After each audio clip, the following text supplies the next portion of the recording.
The instrument panel trembled as Flight Lieutenant Ray Holmes pushed his Hawker Hurricane through 15,000 feet. The Merlin engine roared its familiar growl, cutting through the tension in the cockpit. It was the 15th of September, 1940, what historians would later mark as Battle of Britain Day. The sky above London was an unsettling spectacle of tracer rounds, thick smoke, and burning planes. Holmes had already expended both ammunition boxes on a Messerschmitt Bf-110, watching it spiral away, its coolant leaking. Standard protocol called for a return to base for rearming, but that required the enemy's cooperation, which was absent.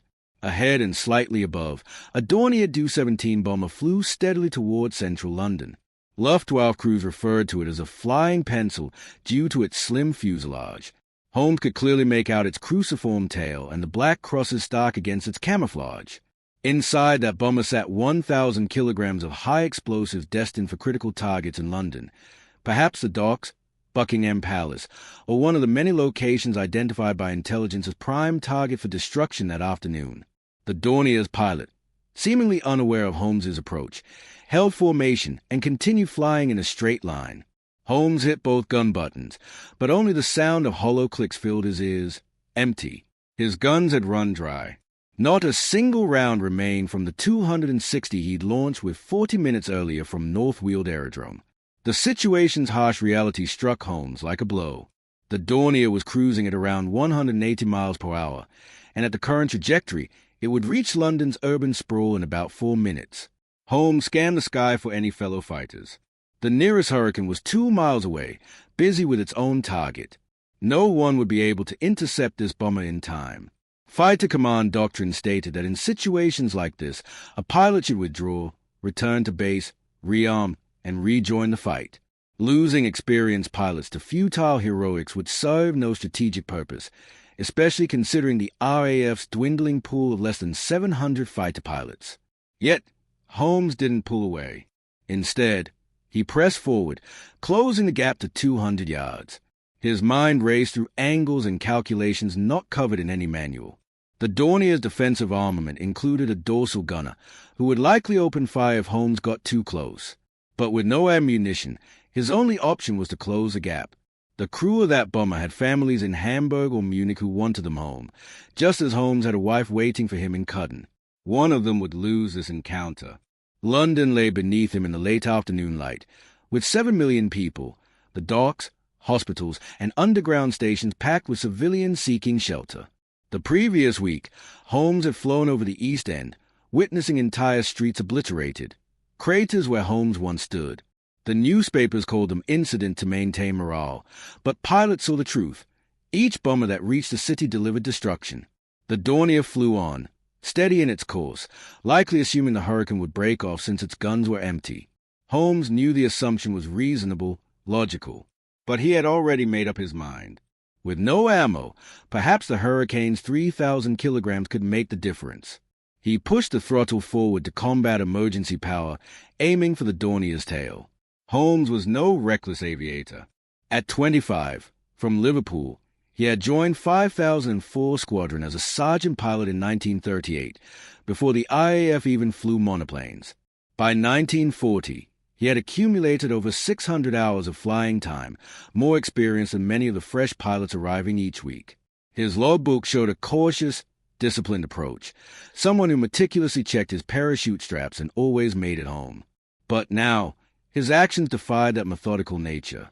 He closed a 50-yard from the Dornier, close enough to see the German gunner adjusting his milligram 15 machine gun. The geometry required precision, too shallow an angle, and he would simply bounce off, too steep, and they would both be destroyed. He needed to strike the tail, but with enough force to disable the bomber without sealing his own fate. At 20 yards, the German gunner opened fire, tracer rounds zipping past Holmes's canopy, one of them punching through the glass and exiting through the roof. Holmes didn't flinch. He had already committed. The Hurricane spinning propeller became a 3-foot circular saw aimed with surgical precision at the Dornier's elevator, its horizontal control surface. Impact! The propeller chewed through the bomber's tail section, the noise deafening, like tearing canvas but louder. Holmes's Hurricane shuddered violently as the nose pitched upward. Shrapnel from the collision peppered the engine cowling, and the Dornier's tail assembly twisted off, sending the bomber into a fatal dive. Holmes fought his own controls as the Hurricane spun uncontrollably. Bits of German aircraft lodged in his propeller, causing catastrophic imbalance. The Merlin engine seized.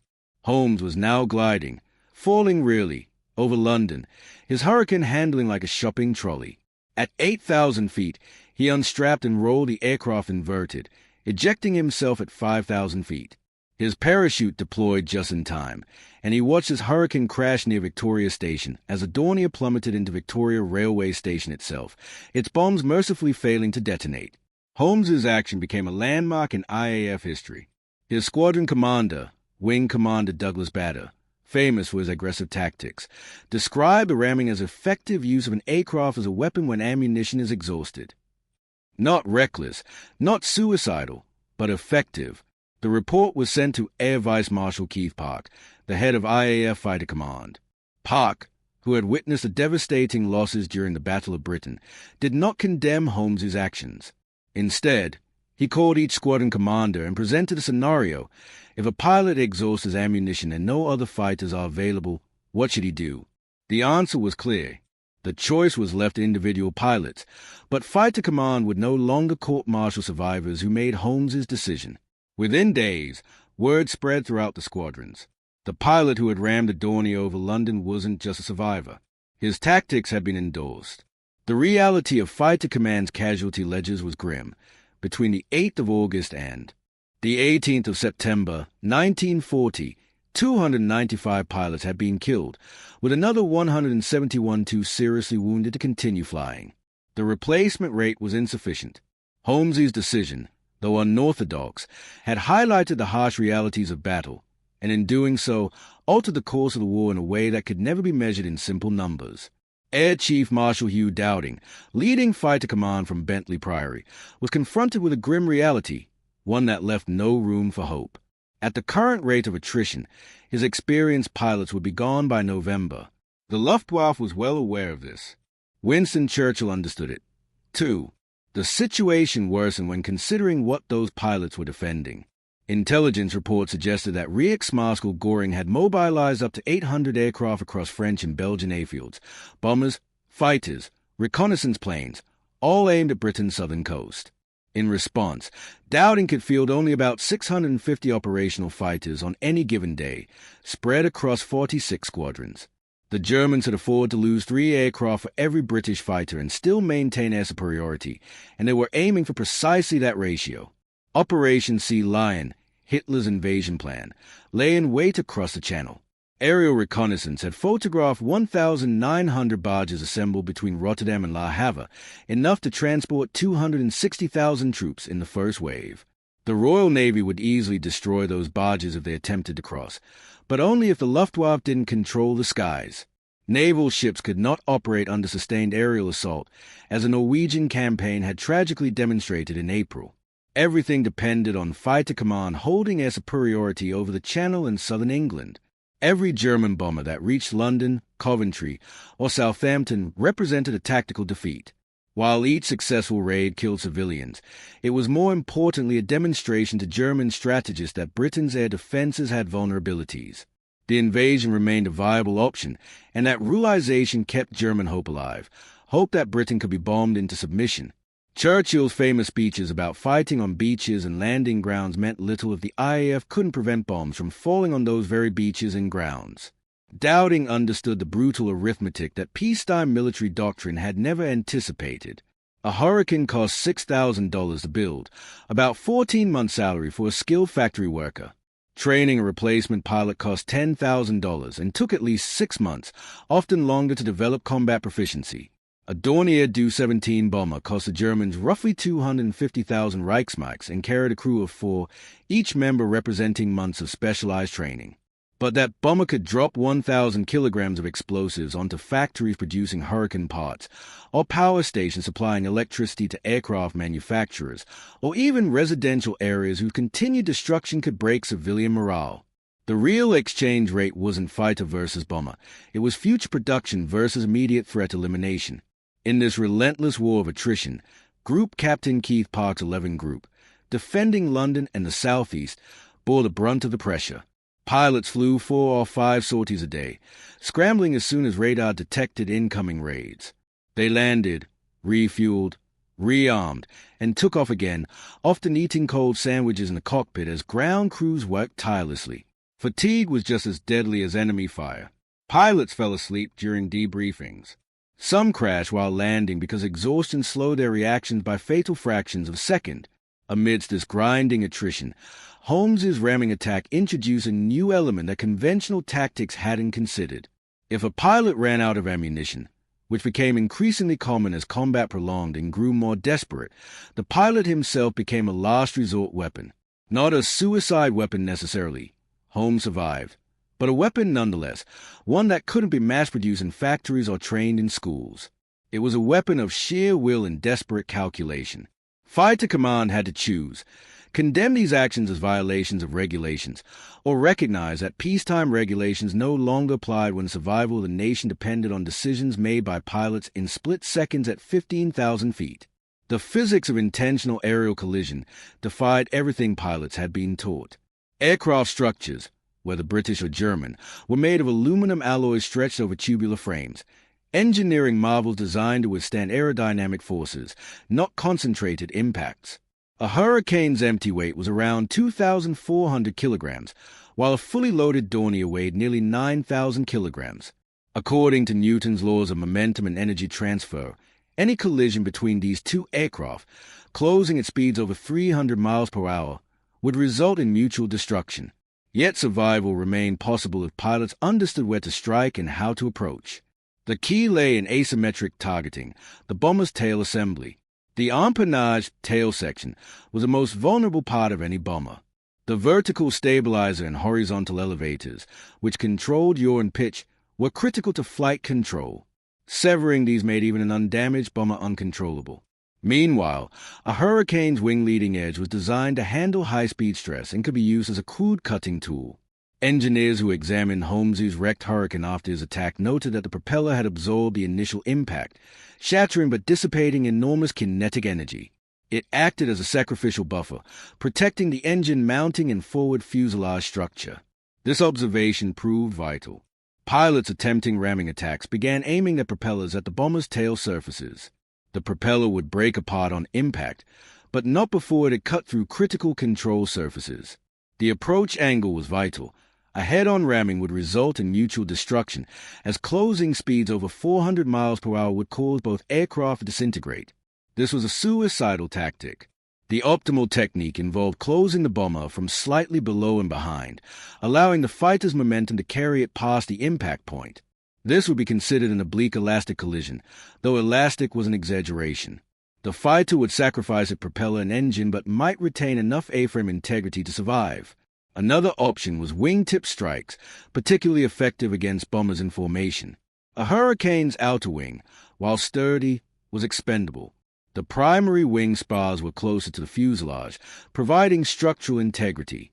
A pilot could theoretically sacrifice his outer wing by striking the bomber's wing or engine, destabilizing the aircraft while retaining enough wing area to maintain controlled flight. In October 1940, Group Captain Peter Townsend succeeded in such an attempt, striking a Heinkel 111's port engine with his Spitfire's starboard wingtip. The engine detached, burning oil in its wake. Townsend lost 3 feet of his wing, but managed to land safely. The critical challenge in these ramming attacks was energy management. A fighter traveling 50 miles per hour faster than its target possessed kinetic energy proportional to velocity squared. This energy had to be absorbed upon impact. Pilots had to bleed off excess speed before striking, reducing relative velocity to 20 or 30 miles per hour. This made the impact destructive but survivable. It required exceptional judgment. Too slow, and the attack wouldn't have enough force. Too fast, and survival was impossible. Fighter Command operated on a peculiar calculus where the rules of conventional tactics often gave way to the reality of survival in the face of overwhelming odds. Communication networks that were never captured by official signals saw traffic surge. Pilots rotated between squadrons. Ground crews swapped stories during maintenance shifts, and every dispersal hut featured the same worn furniture, where fatigued men awaited the next scramble order. Word of Holmes's ramming incident spread across every operational fighter station within 72 hours, transmitted by this informal network faster than any official dispatch could. Initial reactions mixed disbelief with morbid curiosity. Squadron leader Tom Gleave, commanding 253 Squadron at Kenley, recalled an evening conversation on the 18th of September, where a newly arrived pilot asked if the Victoria Station ramming story was genuine or just fighter pilot folklore. 3 veterans confirmed the story's truth. One added that Park's office hadn't taken disciplinary action against Holmes. Another mentioned that engineering officers at Northfield had examined the wreckage and calculated optimal impact angles. The conversation grew quieter. Someone asked if anyone present would attempt such an attack. No one answered directly, but neither did anyone refuse. The second documented ramming occurred on the 27th of September, 1940. Sergeant Thomas Eldon, of 72 Squadron flying a Spitfire out of Big Gin Hill, exhausted his ammunition while engaging a formation of Heinkel He-111s over Maidstone. One bomber, already damaged and trailing smoke, turned north toward London instead of retreating. Eldon later reported that he observed the Heinkel's bomb bay doors remain closed, indicating the crew intended to reach London before releasing their bombs. He made 3 dummy attacks, hoping to scare the crew into jettisoning their payload over the countryside. They didn't. Eldon positioned his Spitfire above and behind the Heinkel, then dove onto the bomber's vertical stabilizer. His propeller severed the tail structure completely, causing the Heinkel to enter a flat spin. Eldon's engine seized from the impact vibrations, forcing him to bail out over Dartford. He landed on a cricket pitch, walked to the nearest telephone box, and called Big Gin Hill, requesting transport. His squadron commander's report described the action as a necessary destruction of enemy aircraft through unconventional means. By early October, Fighter Command intelligence officers had documented 6 separate ramming attacks. Not all succeeded. Pilot Officer David Crook of 609 Squadron attempted to ram a Dornier on the 5th of October, but misjudged his approach speed, striking the bomber's fuselage instead of its tail. Both aircraft disintegrated. Crook's body was found near Sevenoaks, and the Dornier's crew died in the wreckage. Such failures underscored the deadly nature of the technique, but notably, they didn't deter others from attempting similar attacks when the situation demanded. The spread of ramming techniques followed predictable patterns. Experienced pilots, who had flown with Holmes or Eldon, shared technical observations during mess dinners, how Holmes had aimed for the elevator hinges, how Eldon had approached from above to maximize the assistance of gravity. These weren't formal briefings, but knowledge was passed on nonetheless. A pilot might casually mention that propeller strikes seemed more survivable than wing collisions. Another might note that bailing out immediately after impact improved survival chances compared to trying to land with damaged controls. Squadron photographers inadvertently documented the phenomenon. Combat footage from October 1940 shows a Hurricane making an unusually close approach to a Junkers Ju-88, the fighter's nose nearly touching the bomber's tail before both aircraft disappear into cloud. The footage ends there, but squadron records note the bomber crashed near Ashford, while the Hurricane pilot returned to base with a bent propeller and a cracked engine mount. Perhaps most telling was a lack of surprise when ramming incidents occurred. By late October, a sergeant pilot might return from a patrol, report ramming a bomber after exhausting ammunition, and receive nods of acknowledgement rather than gasps of shock. The tactic had become disturbingly normalized. The Air Ministry faced a delicate issue. Official military doctrine, as outlined in Air Publication 1480 and various Fighter Command tactical memoranda, made no provision for deliberate aircraft-to-aircraft collisions. The closest reference appeared in emergency procedures, which stated that, in the event of ammunition exhaustion, the pilot should disengage and return to base. Ramming attacks explicitly violated this directive. Yet, court-martialing pilots who destroyed enemy bombers while following Park's unspoken guidance would create a morale crisis and possibly spark a parliamentary inquiry. The solution came in the form of a bureaucratic masterpiece. Publicly, the Air Ministry maintained that ramming was a dangerous deviation from approved tactics. A terse statement released in newspapers on the 8th of October characterized such actions as individual initiatives, not reflective of Fighter Command doctrine. The phrasing was deliberate. It neither condemned nor endorsed, occupying a carefully constructed gray area that preserved official policy while avoiding criticism of pilots who had eliminated enemy aircraft. A very different conversation took place on the 12th of October, 1940.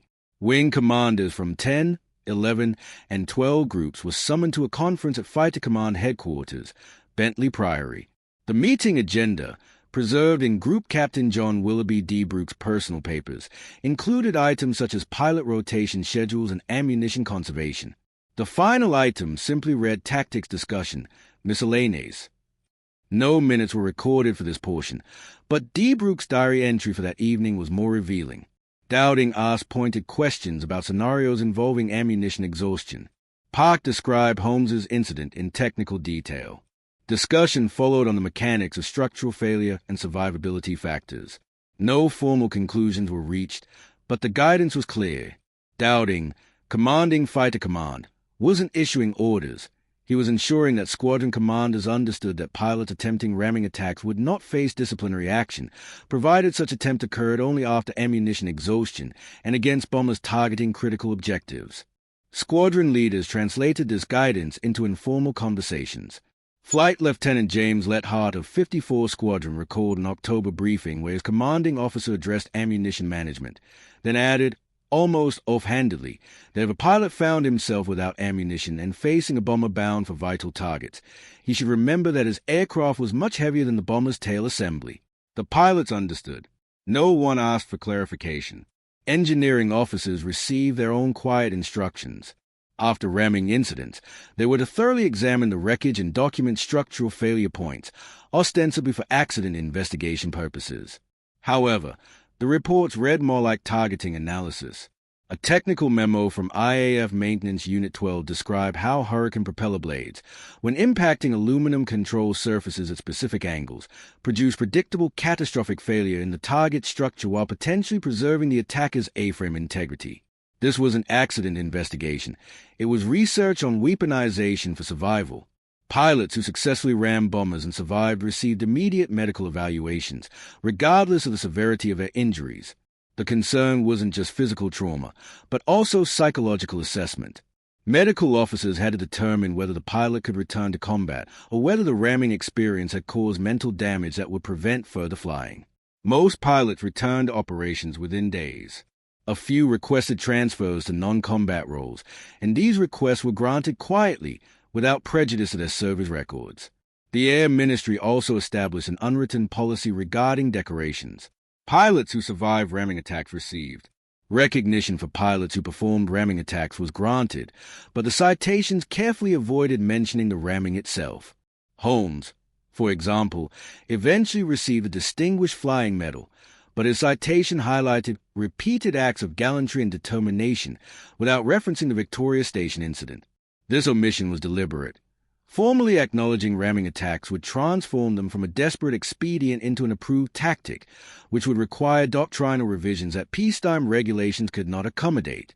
Historians struggled to document ramming attacks, as Fighter Command never kept official records of such incidents.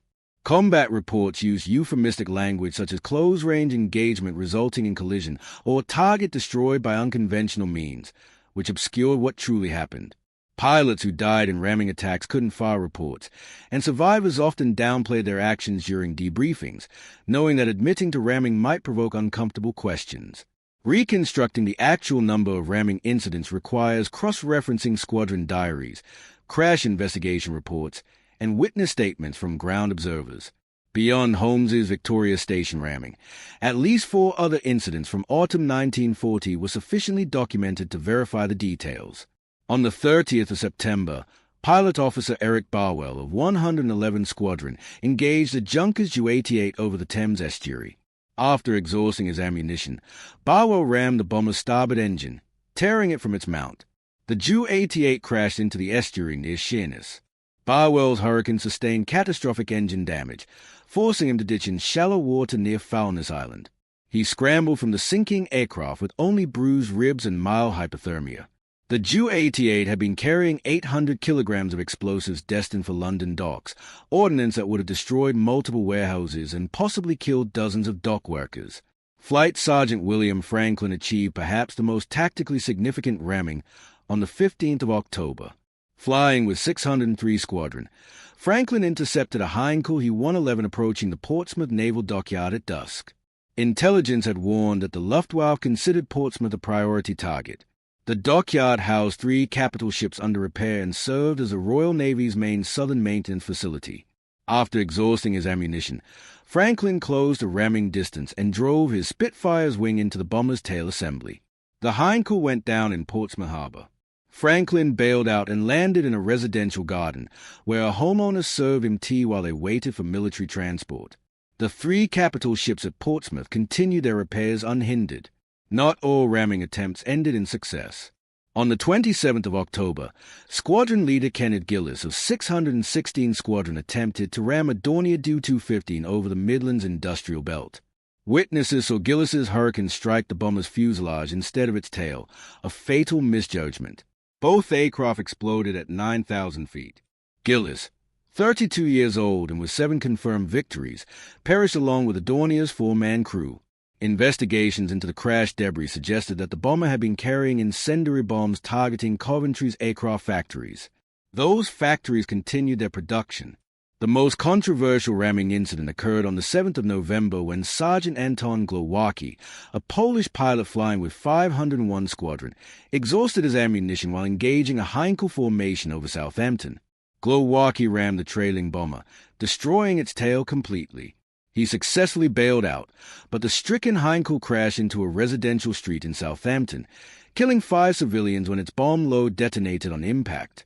The incident sparked brief controversy in Parliament, as a question arose whether Glowacki's action had saved lives by preventing a bombing run or caused deaths that might not have occurred if he had simply broken off.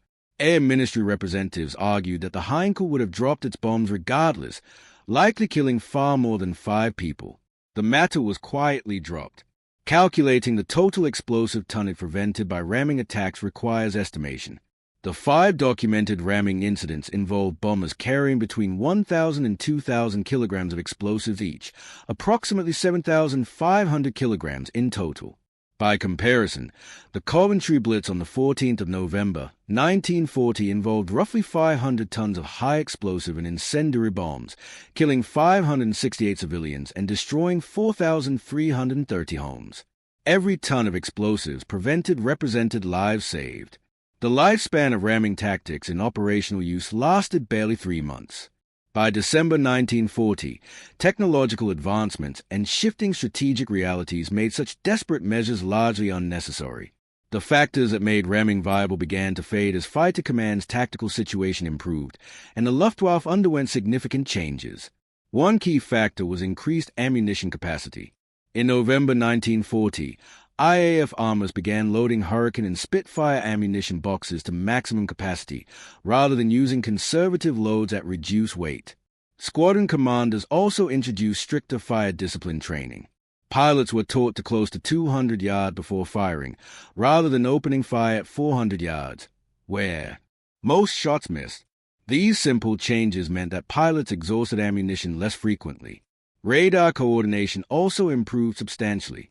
By January 1941, chain home stations were able to vector fighters onto bomber formations with sufficient precision to intercept them earlier, often while German formations were still assembling over the channel.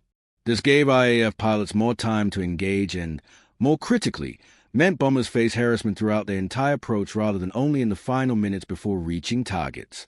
Bombers harassed early often jettisoned their bombs prematurely or turned back, making ramming unnecessary. The Luftwaffe strategic pivot proved to be the most significant change. After failing to destroy Fighter Command or break civilian morale through daylight bombing, German planners shifted to night operations. The Blitz continued through May 1941, but darkness fundamentally altered aerial combat dynamics. Night fighting relied on different tactics, such as radar-guided interception, searchlight cooperation, and ground-controlled approach.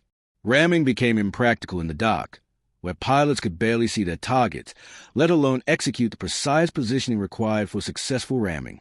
Night fighting emphasized instrument flying and patience, rather than desperate close-range attacks.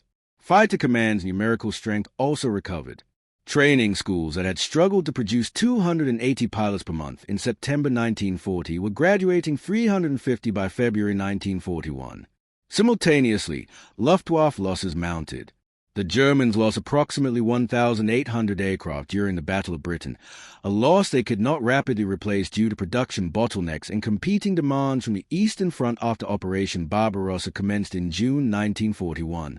The desperate arithmetic that made ramming feasible in September 1940 no longer applied by spring 1941. Official histories barely mention ramming attacks, because acknowledging their necessity would reveal just how close Fighter Command had come to defeat. Post-war narratives emphasize technological superiority, radar, the Spitfire's capabilities, and British industrial resilience, without fully acknowledging that pilots had resorted to using their aircraft as weapons. This suggests a level of desperation that contradicts the triumphalist narrative. Holmes's Victoria Station ramming appears in some accounts, but it is often framed as isolated heroism rather than a tactical evolution. The veterans themselves rarely discuss ramming.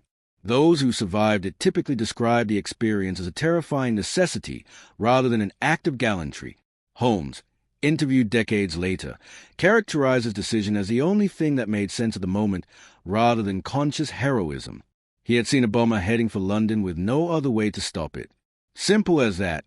The calculated risk, the survival odds, and the implications came later. In the moment, there was only geometry and consequences. By mid-1941, ramming had disappeared from Fighter Command's tactical repertoire, surviving only in stories shared among pilots in dispersal huts. It became something the IAA preferred not to examine too closely, a footnote to survival that demonstrated how victory in 1940 had required not just courage and technology, but a calculated willingness to turn men and machines into expendable weapons. That desperation, though briefly necessary, sat uncomfortably alongside narratives of inevitable British triumph. And so, it faded, remembered by those who lived through it, but forgotten by official history.